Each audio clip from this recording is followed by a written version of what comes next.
It's very important, folks, that when you finish something like this, that you give yourself a pat on the back, that we have come through tough, tough times, and we're on the recovery journey, and we're on the way out of it. And to do that, it's okay occasionally to allow yourself a cocktail. Now, I'm more a mocktail guy than a cocktail guy, but we're so lucky because among our troops, we have Francis Schott from New Jersey, who is a mixologist. And some years back, he created the Belfast cocktail, but we said, Francis, earn your money. We need you to create a new cocktail for the 2020 virtual New York, New Belfast. So he said, I'm going to get you the simplest cocktail we have, which is the Grand Sidecar.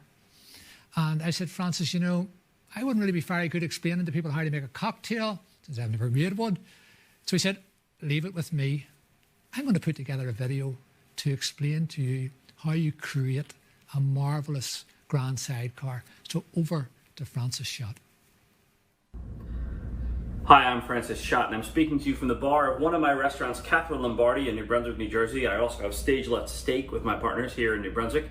We are in shutdown right now, but I'm here to make you a cocktail. For those of you who have not tuned into our cocktails before, I am making this cocktail specifically for an event I'm speaking at on Friday called the New York, New Belfast Conference. The New York, New Belfast Conference happens as part of a larger cooperation between New York and the New York area and the city of Belfast in Ireland, and I've been very involved in that relationship for a long time. I'm going to tell you that one of the things that I do there is, among other things, I am the cocktail guy, right? So I often make a cocktail for these transatlantic events. And I must tell you, they're way more fun when I'm either in Belfast or New York, or here. We've had one of the events here. But for this event, we're going to do a cocktail, and we're going to close with a toast, as we often do.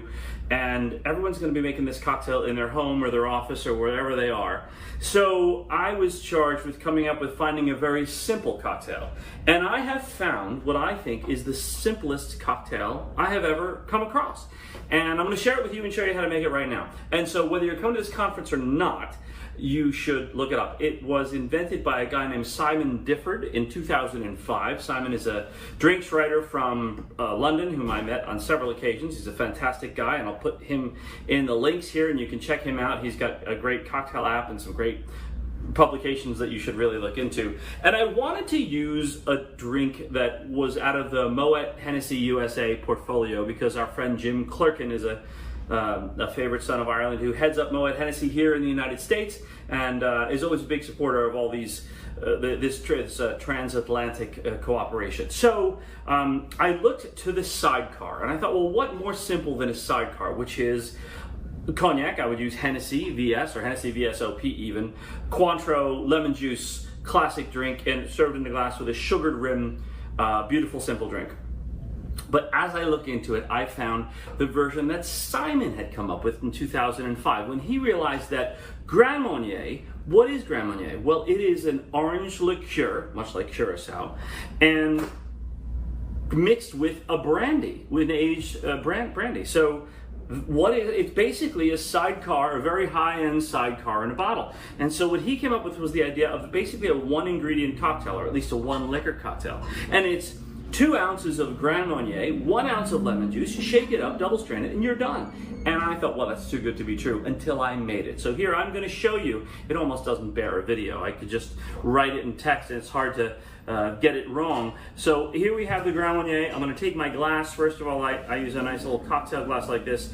And to sugar the rim, what you do is you basically take a lemon wedge and you run it over the outside like that. And then on the outside only, I dip it in sugar. So the sugar sticks to the lemon juice on the side of the glass, and there I have a lovely festive glass. And then in my cocktail tin, I'm going to take 2 ounces of Grand Marnier. 2 ounces of Grand Marnier, and some clapping going on in the background. And simply 1 ounce of lemon juice. I know, too good to be true, right? I've been doing cocktails for 30 years, and I've never come across anything quite as simple as this. So that, a good amount of ice. You need to have a nice shaker with a solid seal. The seal's a mammal, you know. It's a terrible joke, I know. So, and when you shake it, don't mess around, like really shake it. Like it should sound like this.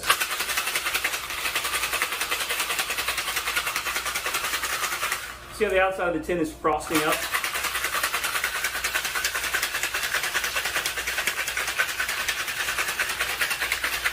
Making things nice and cold. You're also getting the right amount of dilution. You're also getting a little bit of aeration in there.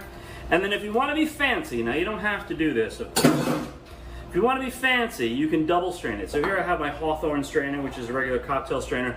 This is a fine strainer. And if you double pour it through a fine strainer like this, what you wind up with is that fine strainer catches all those little icebergy particles, which a lot of people think are fun, but they actually interfere with the texture of the cocktail. So there I have the Grand Sidecar, is what it was called, by Simon Difford, 2005.